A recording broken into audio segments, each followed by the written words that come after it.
I created a personal brand to over 70,000 followers and I made over $500,000 in a single year. And I shut it all down and moved to another account. In this video, I want to give you the exact lessons that I've learned from initially growing this page. So I first would talk about what I would do different, the mistakes that I've made when initially building my Instagram account. And at the end of this video, I'm gonna give you everything that I wouldn't change. If somebody had a gun to my head and told me to come up with 3 things that I could never change from initially starting that personal brand, or otherwise they would shoot me, those are the exact things that I will share with you at the end of this video. The first thing that I would have done different was stop authority passing. When I was initially having months where I would get 5,000, 10,000, even 20,000 followers in a single month, I would do this by hijacking other people's authority. And this by far is one of the biggest mistakes that I've made. It is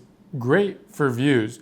The only issue is I'm passing off any sort of authority that I would have to the people that I was making videos about. So the videos that I would make was dissecting what the great people in my industry were doing in order to be successful.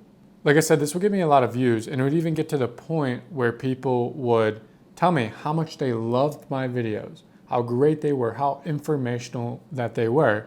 But when it came time to purchase, there's only silence on my viewers' end. If you're somebody right now that likes to point out what other people in your industry are doing or the success of others, I highly recommend not doing that. Maybe every once in a while it is fine, but you're passing any sort of authority that can be drawn to you over to the person that you're talking about. The second biggest mistake that I made was not moving traffic off the Instagram platform. At the time, I was so hyper focused on growing my Instagram account.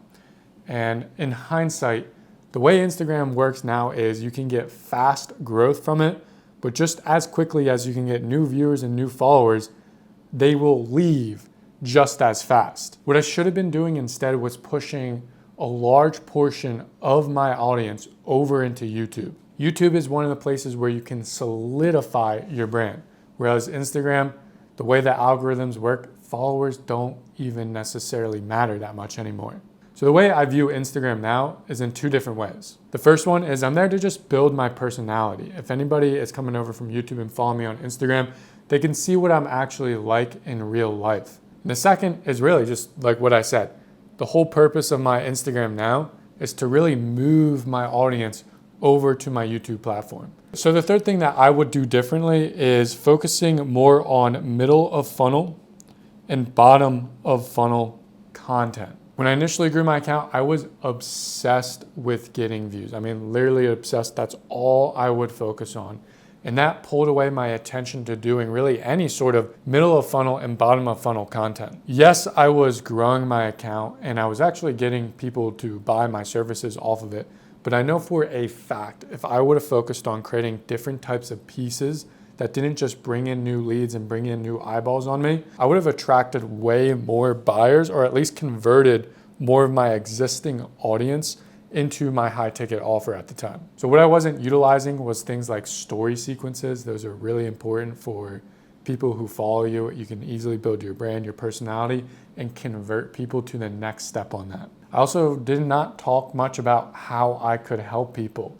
I was more so talking about bigger, broader topics within my niche. Once again, if I did this, I would have just scaled my business way faster and would have made way more money. I know that for a fact. So the fourth thing, I almost kind of touched on it a little bit, but this is more personality. This is what I would have done differently. I had no personality on my Instagram, and anytime somebody bought my high ticket offer, I would ask them, what did they like about me specifically?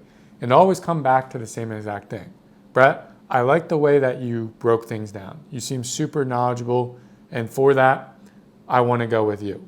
Now that's great and all, but that was the extent of what they would tell me. There's nothing specifically about my personality, who I was, the types of topics and beliefs and values I had that got people interested in doing business with me. Essentially, if you're building a personal brand, you have to be personal. So I wish I shared more of my stories, more about me, beliefs and all that, like I just said. So this is one of the things that I would have done differently.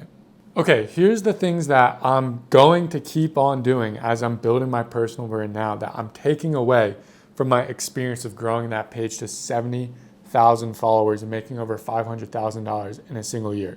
And like I said, if somebody was holding a gun to my head and they told me that I had to keep on doing a couple things from my personal brand, otherwise they would shoot me, these are the things that I'm gonna keep on doing. So number one is unique ideas. During the time I was growing that account, I was absolutely obsessed with bringing unique ideas into the market. I would try to look at my market and niche as a whole and figure out what they aren't talking about, but what they need. I would spend hours upon hours thinking about new ideas that I could bring into this market. And when you bring a new idea into the market, you do not look like everybody else. If you're just saying the exact same thing, then you're just blending in. The second thing here, which is gonna be one of the biggest parts of my current strategy, is lead magnets. Now, I know there's a lot of talk about how lead magnets could potentially bring in freebie seekers.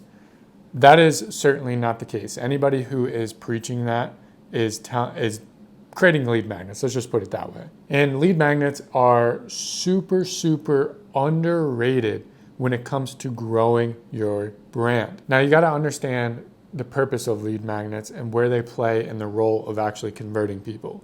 Lead magnets are used to, in my eyes, bring new qualified people onto your account or into your world or ecosystem. They're not there to convert anybody. So utilizing these properly can quickly develop a lot more leads for you, and then you have other types of content that convert them. Now, at the peak of when I was creating content, this is the key here, I was super consistent with creating lead magnets. I would do at least 1 to 2 different types of lead magnets a week. And that is what grew my account to how big it got. And then also at the same time, that is actually what brought in a ton of very qualified followers, people who would actually potentially buy my stuff. It's even how Russell Brunson went and followed me. I can't stress this enough. Lead magnets are so important, and I'm gonna have another video that will be linked in the description on this one where I talk to you about how I go about developing lead magnets that inject quality buyers into my ecosystem. Okay, so the third thing here is having a differentiator. Okay, what do I mean by this? There's a couple different ways that you can differentiate yourself.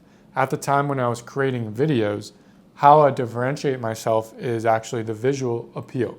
And I'm proud to say a lot of people today still end up copying my editing style. I was very unique at the time when I was doing that very specific format. Now, in terms of how I'm gonna be approaching making myself different today, there's a few little tweaks that I would do. One, I wouldn't rely so heavily on visual differentiators, maybe different colors, different fonts. But as far as the way I'm creating content now, it's mainly in the Yap style and doing carousels on Instagram. So there isn't much to differentiate in the format itself. How I'd begin to differentiate myself is really leaning into my unfair advantage or my unique advantage. This is going to be extremely critical to getting more followers who would be interested in me and therefore trust me, like me, and want to buy my stuff because they want it from Brett. So that is it. That's exactly the lessons that I've taken away from my 70,000 follower Instagram page and my personal brand that I built with that, and how I'm going to be approaching content as I move forward. If this was super valuable for you guys, go ahead and leave a comment or subscribe to me. Now with that, I'll see you in the next video.